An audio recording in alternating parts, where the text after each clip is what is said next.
Place au Club Culture d'Europe 1 matin. On commence avec le livre du jour. Nicolas Caro, ce matin, c'est donc un polar, on dirait. On dirait, mais en fait, non, pas vraiment. Ça s'appelle Cold Case, pourtant, chez Folio, mais c'est à entendre au sens littéral, si on veut. C'est pas très clair parce qu'il s'agit d'un livre d'Alexandre Labruf, un auteur inclassable et génial.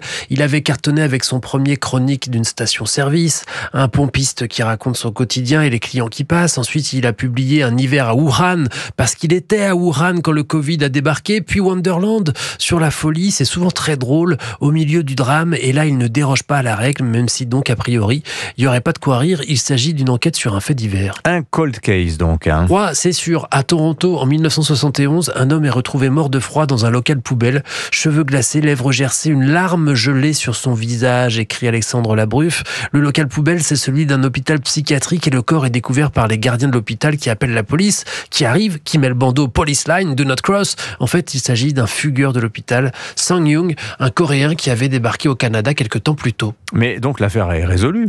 Oui et non, ça ne s'est sans doute pas passé exactement comme ça. C'est Alexandre Labruf qui invente pour l'instant. C'est qu'il avait peu d'éléments au départ. C'est sa compagne, un jour, qui au petit déjeuner lui sort « J'ai un oncle congelé ». Hein? Un ongle congelé? Non, un oncle. Sang-Young, après 7 ans de vie commune, elle lui raconte ça. À 20 ans, cet oncle avait débarqué avec son frère, le père de la compagne de l'auteur, et un autre oncle encore plus jeune. Sang-Young a été embarqué par la police canadienne pendant une crise de rage dans la rue, mais on ne sait pas exactement ce qui s'est passé. Considéré comme fou, il a été emmené dans cet hôpital d'où il s'est échappé. Elle veut pas tellement en dire plus. Alors Alexandre Labruf décide d'enquêter. Il retrace l'histoire de la famille de sa compagne. On part en Corée, au Canada. C'est un peu foutraque, parfois maniaque aussi à d'autres moments, mais il tient sa ligne et on le suit. Il y a des moments drôles et géniaux parce qu'il y a du génie chez Labruf, et bien sûr c'est parfois complètement givré. Évidemment, cold case donc.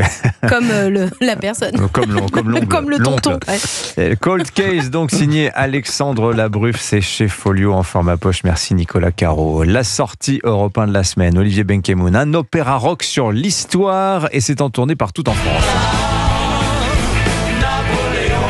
Chanson sur Napoléon, quand même.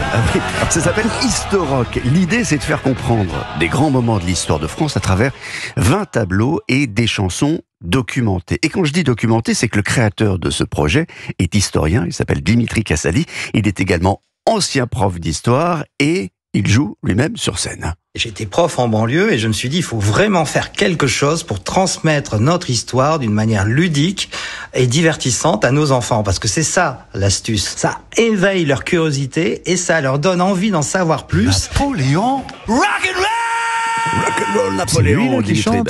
Et qui crie même. Il y a des chansons sur Jeanne d'Arc, sur François Ier, sur Louis XIV, sur Offenbach. Alors, ce petit juif de Cologne qui est devenu ami de Napoléon III et qui est l'auteur de la chanson française la plus connue au monde. French Cancan. C'est pas vrai. Bravo. C'est Offenbach. C'est Offenbach. Ah ouais. Alors, il faut préciser que le spectacle a été la cible d'une violente campagne d'élus de la gauche. Qui ont voulu le faire annuler à Orléans, estimant que c'était un spectacle de droite. Un journal a parlé d'offensive réactionnaire contre l'enseignement de l'histoire à l'école. La France a inventé les cathédrales, Saint-Louis, Jeanne d'Arc. Eh ben voilà, il faut expliquer que nos racines sont chrétiennes. Donc effectivement, ça dérange tous les maires de gauche. Les élus déjà n'avaient même pas vu le spectacle, qui nous critiquaient, puisqu'il y a le tube du spectacle, figurez-vous, il est sur Léon Blum et le Front Populaire. Il fait Front Populaire.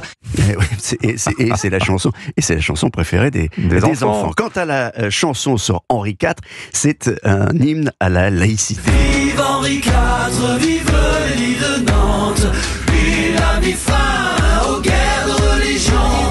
Ralliez-vous à la laïcité. Ah ouais, un peu rap. Un peu rap, évidemment. Il y a du rap, il y a du rock. Mais la laïcité qui était de gauche est devenue une valeur de droite, vous savez bien. Vous connaissez vos classiques, Olivier Benkemoun. L'an dernier, ce sont près de 7000 enfants qui ont assisté au spectacle.